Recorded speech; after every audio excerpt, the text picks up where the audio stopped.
Welcome to the Magnify Your Miracles podcast.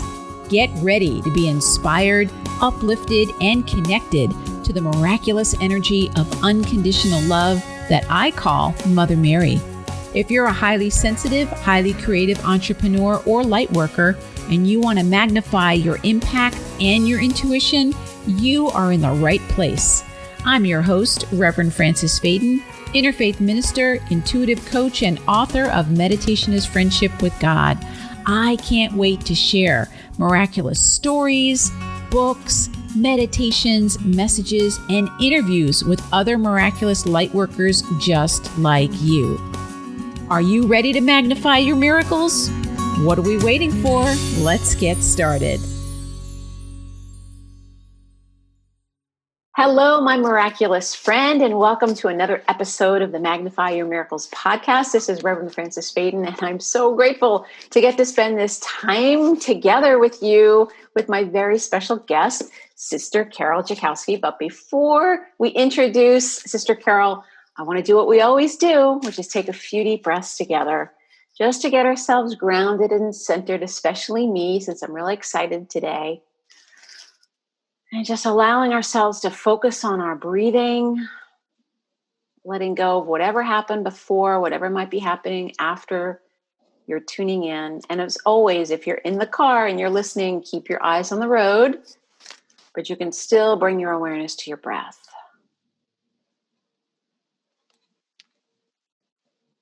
And as you're bringing your attention more into this present moment, I'm just going to ask you to think about whatever it is that you would love to hear. What inspiration would really make a difference for you today? Whatever that might be, maybe you're looking for a way to feel lighter and more inspired and more connected. Whatever that is, let yourself just imagine for a moment that you've already received it and feel that energy, that gratitude. Knowing that the divine is right here, always wanting to meet us where we are and to bring forth that energy of inspiration and love and connection and whatever else it is that we need. So knowing that that's exactly what's going to be happening, let's take one more deep breath together in gratitude, and we can begin. Oh, thank you, my friends, for being here today. I'm so excited. If you tuned in last week, you know that I did a book review of this really awesome book called Sister Karol's Book of Spells, Blessings, and Folk Magic. And I promised you that this week we would get to talk to Sister Karol. Yay! And so today we're going to get to do that. So let me introduce you to Sister Karol. Sister Karol has been a sister since 1964. Currently a member of the Sisters for Christian Community. She's the author of 7 books, professor of creative writing at Bay Path University in Longmeadow, Massachusetts, and spiritual director to all who ask for prayer. She lives now and forever in New York City. Please help me welcome Sister Karol. Hi, Sister Karol. Hi, thanks. I'm so excited that you could spend some time with us. I know that you're very busy and you have a lot of different things going on. So fortunately right now we're all staying home, so you got me at a good time. I know, right here in New York. I know I'm glad you're staying safe. I'm glad you're staying safe. So tell me, sister, who, you specialize in blessings and miracles and all kinds of things. What is your definition of a miracle? Divine intervention. It's anything that happens that there's no other explanation other than it happened without us. It happened by divine intervention. For instance, I was telling you this morning, we almost couldn't do this because of the jackhammers outside. And the fact that they stopped in time for this interview is nothing short of divine intervention. So it's anything that happens for which there is no other explanation. Then it came from the divine. I love that definition. Thank you very much. And one of the things I love about your book and the work that you're doing, at least for me, this is part of what I've gotten out of it, is this book has really helped me to be able to take the mundane and the ordinary, like jackhammers outside the window, and yet infuse that sense of sacred presence, that divine presence as well. So tell me, this book, I told my, when I sent out my book review, I said, this is the missing manual. If you're looking for how to create the sacred out of the ordinary, this is the missing manual. What was your inspiration for this book? I think it was when I moved to New York City in 1981. It was the first time that I had lived anywhere where no one knew me and I didn't know anyone. I started my PhD at New York University. And I wasn't connected to any group.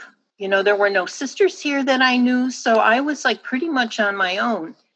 And I lived in one room in a brownstone in the West Village.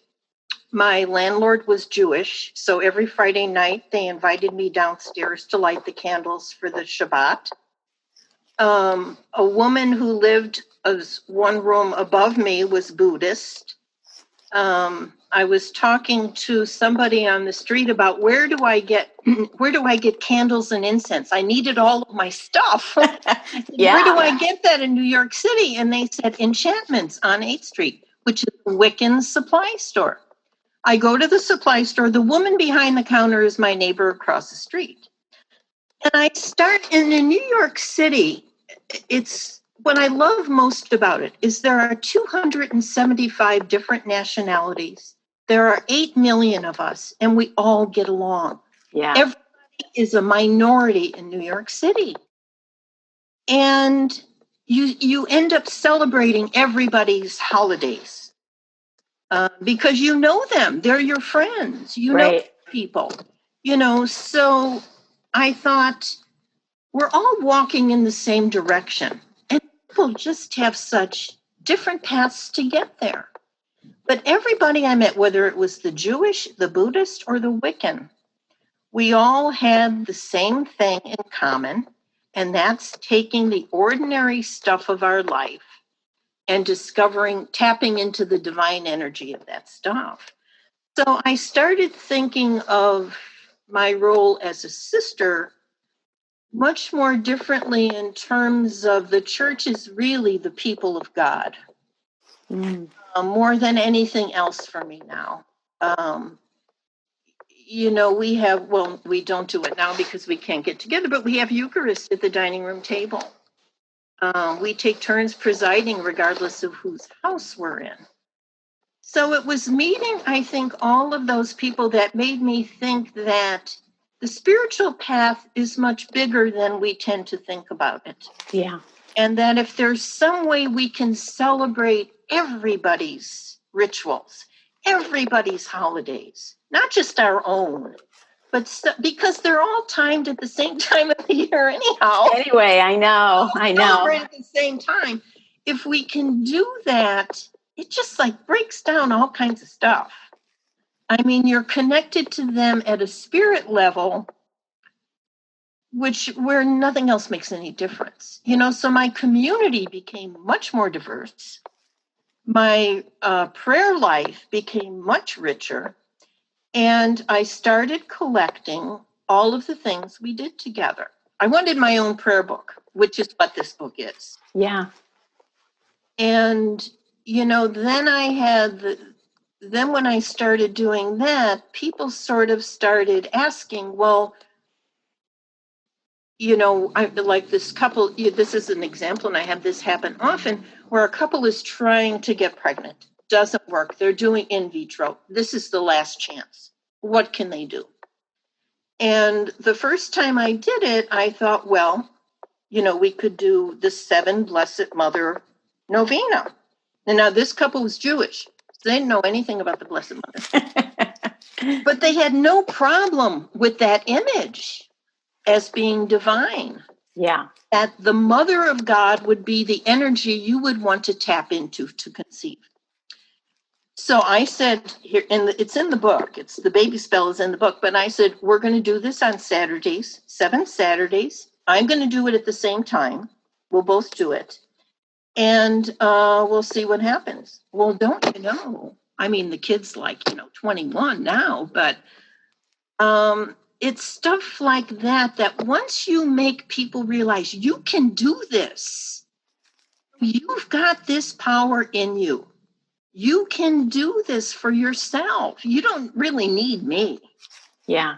We'll do it together the first time, but then you can do this for yourself, and you can also do this for other people. You can show other people how they can do this. So that's kind of how it got started. This is a manual of how you can take religion into your own hands and your own homes, because that's where it started in the first place. And if it's not there, then it's not really there. Let's talk about that.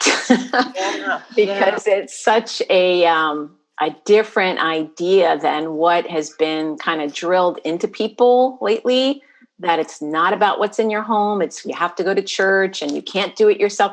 I'm a huge advocate of the go directly to source, that you don't necessarily need the intermediary unless it's to learn. You need the help to learn. Yes, and I do think there's power in people, gathering together. But this idea, this is, let's talk about folk magic. Let's talk about this idea of spirituality at home. Yeah. Well, I grew up Catholic grade school, Catholic everything. But my family was Polish Catholic, which in common terms meant we're going to send you to their schools because they have the best education, but they're not going to teach us they're not going to tell us how to live. It's kind of that sense of, we went to church in grade school because we had to. And we went before every class. But after we got out of grade school, we didn't go to church. I wasn't connected to church in that way. Right. And at home, we had stuff that Polish people grew up with we had statues in our house. We had candles in our house. We had rituals that we did for Christmas and Easter that involved the church, but they were part of home life. For instance, at Easter, we always took our Easter baskets to church to get them blessed. And it had a little bit of everything that was going to be on your Easter table. But it came back home. Right. So it was for the religion that happened at home. And I think that's where everything powerful happens anyhow. It's not in church. It happens at home. So, I think there's stuff like we grew up with, we celebrated the religious holidays, but they were much more a part of the way we celebrated them. There was alcohol, there was, just like it was celebrations. We had holy water founts at the front back door. Yep. That we just impulsively dipped your hand in and wiped around and walked out the door. We had the priest come and bless our house once a year on the Feast of the Three Kings. Yeah. And it's all of that stuff that you sort of grew up with. Some of it was church. It was all stuff that had to do with the stuff that was in the house, which made it folk. I had someone tell me, this is an author friend who, Italy is background, grandmother in Italy, very devout Catholic, the family, not him so much. And when the spell book came out, I said to him, you're probably the last person in the world who would ever believe in stuff like this. And he said, well, let me tell you a story. He was in Italy visiting his grandmother, and his son, Nick, who was probably 3 at the time, had a fever of 105. Oh, goodness. Hours from any healthcare thing. His grandmother tells him to sit down at the kitchen table. She takes a glass of water, puts an egg in it, puts the glass on top of Nick's head. The water starts bubbling. She holds it there for 1 minute, takes it off. The fever is gone. She dumps the water in the sink, throws the egg out, and sits down and sits. He said he was about ready to faint. He said, Carol, I've never seen anything like. He said, I would not have believed it had I not seen it. Oh, yeah. And I don't tell that story to everybody because they don't believe it's true, but I know you do. Oh yeah, I have my Italian grandmother, yes, totally. yes. When we think about our grandparents and all the kitchen rituals the grandmother had, Yeah. there was, it's us, it's in us, It's so interesting to me because I'm an interfaith minister, and I was living in New York when I went to the new seminary, and so I know exactly what you're talking about everybody's there in New York, and everybody's holidays are happening, all at the same time. I gravitate towards well, mysticism, really, in any tradition. It's that mysticism aspect, but I'm really drawn towards Hinduism and the path of yoga and mystical Catholicism, not what we see practice, but like the mystical aspect of Roman. Yeah, like the saints, like all that stuff, like, or the Eastern Orthodox with the icons, and like I love all that stuff. And there's so much similarity between those two paths. I don't feel like I really understood Catholicism until I started understanding yoga, because I was like, oh, that's where that comes from. And this whole idea of folk magic and kitchen wisdom, that's what pujas are. The whole puja process is taking ordinary things like a little bit of rice, a piece of fruit, like things that you just have in your home. And these are people that wouldn't be able to go to the temple and do the fancy thing. So they do it at home in the kitchen. And that's and now puja is like this powerful practice that you can do. When it clicked in the kitchen. When it clicked for me is when I started thinking about, okay, if bread and wine can be made divine, if that could be turned into the body and blood of Christ, everything can. Right. Is capable of doing that. This computer this paper, everything can become sacred. Yeah. We can make that happen if you and I think it's the thing too of everything is energy. So everything has something we can tap into to sort of connect with. But when I thought that, okay, if this just happened to be bread and wine, it could also be mashed potatoes and meatloaf and whatever else is at the table. It could be this cup, it could be this candle, it could be this flower, it could be this, it's everything. I love it. Yeah. So I want to talk about the word spells, because most people are, I think, scared of that word. And the difference, is there a difference between a spell, a blessing, a prayer? I want to talk about that. And then I want to talk a little bit about the ritual side of it. So let's just start with the word spells. I think it took a lot of courage for you to use that word, to be honest, because I think people associate it with negative things. To me, all three are the same. All three are the same. How you experience them. Yeah. In the Wiccan tradition, they call it spells because what they are doing is they're inviting to stop by for a spell. They're inviting the deity to come by. We call them prayers and blessings. It's all the same. It's how we experiencing them and how we label them. But the activity is the same. The intent is the same. And the outcome, I think, is the same. It's just a different method. And I think we just have to get over the spell stuff. I mean, come on, 20. Read stuff. Think about stuff. These are people who worship in nature. Nature is where they find their God. Yeah. They were there before any religion was there. Yeah, totally. I'm with you, sister. So, the ritual aspect of things, because there's prayer, and a lot of times, I'll meet people and they feel like they don't know how to pray. I'm like, how's it possible that you don't know how to pray? Because to me, prayer is just like talking to the divine. Sure, I am. Yeah. But then they get caught up in like rules and stuff like that. But what I love in your book is that you talk about the ritual aspect, and what is it that makes a prayer, or a prayer a ritual prayer, and energetically, like, what's the difference, and how can we start to bring more of that in? Okay. When I think of prayer, to me, it's a consciousness of what's on my mind. What thoughts are crossing my mind?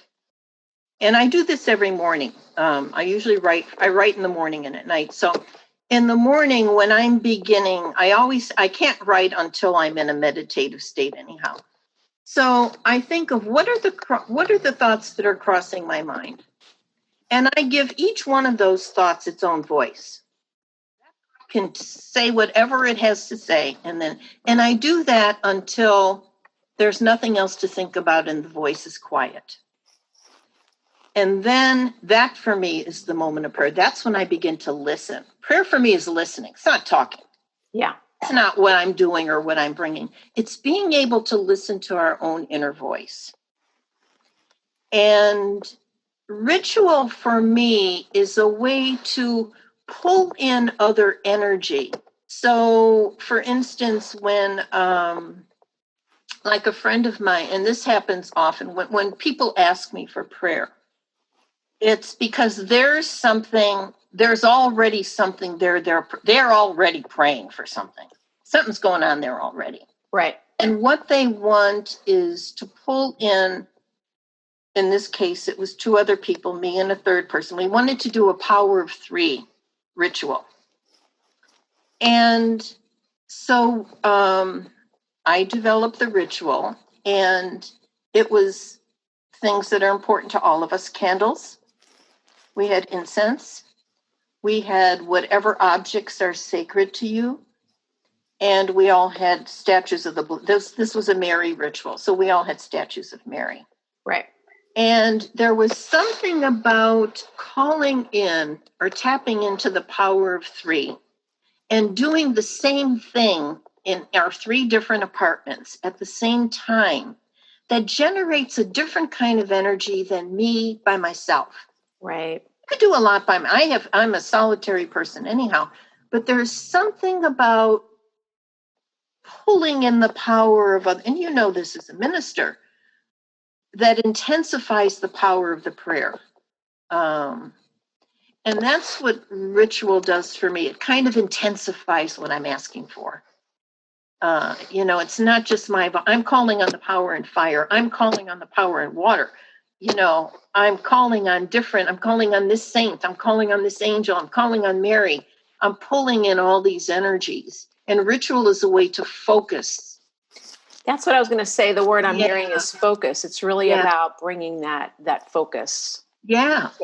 Extra power. Kind of like that laser beam. Yes. Yeah.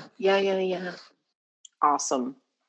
Yeah, I will tell you that for me, and I'd shared this on the podcast a couple of weeks ago, is I've been really wanting and needing the energy of a Sabbath and then not giving it to myself and kind of leaving it up to chance. And would it be Saturday? Would it be Sunday? Would it be Monday? And like every week this would happen, and something would happen where the weekend would go by. And when I read your book and I read about the Friday night lighting the candle, I was like, I'm going to start doing this because I know there's millions of people around the world that are also doing this.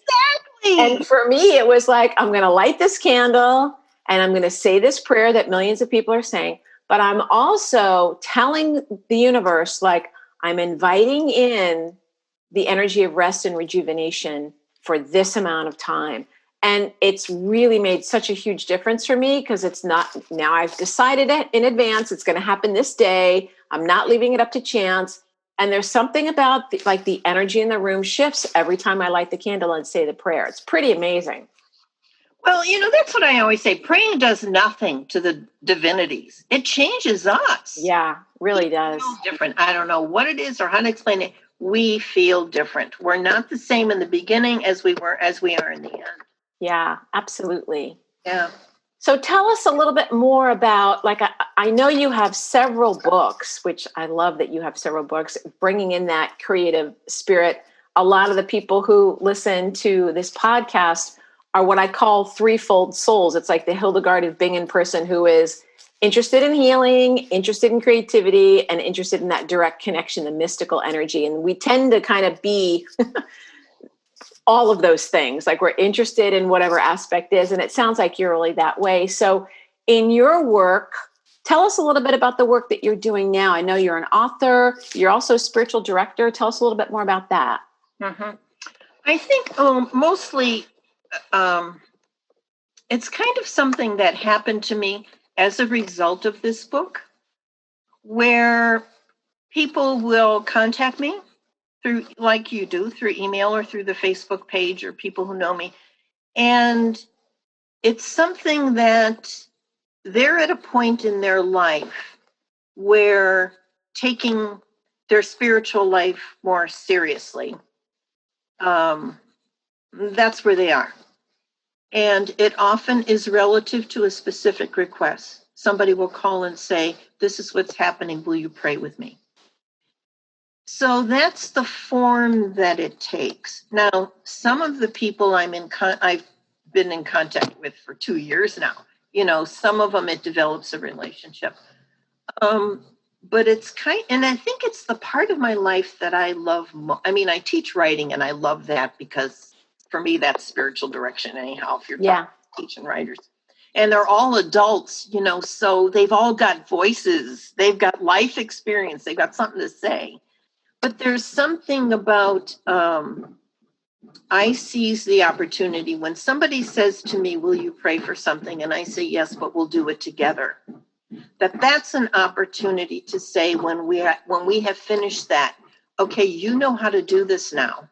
Yeah. Now you can do this for yourself, and you can teach other people to do this. Practice it yourself. I said, I've been doing this for 50 years. So it's like, breathe. But, it's part of the thing too of ritual is the more time you do it, it's sort of like Christmas. It builds up in memory. Yeah. And it's the same way with rituals. The more time you spend repeating the same stuff over and over and over, it takes on another meaning and another meaning and another meaning. And that's sort of the aim for me in spiritual direction, is to help people make this a part of their lifestyle. Whenever they experience something that's confusing, chaotic, you can take a moment, you can light a candle, and in 5 minutes you'll feel, shift the energy. Shift the energy back. And I think when people ask for prayer, that's the turning point they're at. Mm-hmm. Not just for this moment, but how can I make this part of my lifestyle? So if people want to learn more about how to bring the sacred into their everyday life, then that's something that they can contact you, and you can help them with that. And it doesn't matter what background they come from. No. It's awesome. Yay. All right, Sister Karol. Well, if people want to find you, which I know they're going to want to find you, where would they find you? On the Lower East Side of New York City, 165 Suffolk Street, apartment 4A. I've been home for 6 months. Probably there's a website at KarolJackowski.com, which I've neglected. So I would. Okay. So the place that you'd prefer people is through Facebook? The place to go now is to my Facebook page, which is Sister Karol Jackowski.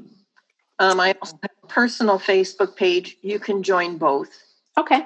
You get a little different message. Or you can also email me at my KarolJacko@AOL.com. So I'm going to put all the ways to connect with you in the show notes, but just to have it here, it would be facebook.com/the word sister spelled out, Sister Karol Jackowski, and Karol is spelled with a K. Or I'll also put in there her email address. And I highly recommend that you reach out to her and get in her circle and her energy. She posts some really cool stuff on Facebook, and it's just really, really inspiring. Thank you so much, Sister Karol, for spending this time with us. I'm so grateful. And to everyone who's listening, I encourage you, if you didn't get the book, go get the book. Get the book. So helpful. It'll change your life. There's going to be so many prayers in here for just about everything, and it'll help you change your energy. And as always, we want to remember that the key to magnifying your miracles is to remember that your miracle is already here. Thanks so much, my friends. Bye-bye. Thank you for listening to the Magnify Your Miracles podcast. I'm so grateful to be able to spend this time with you.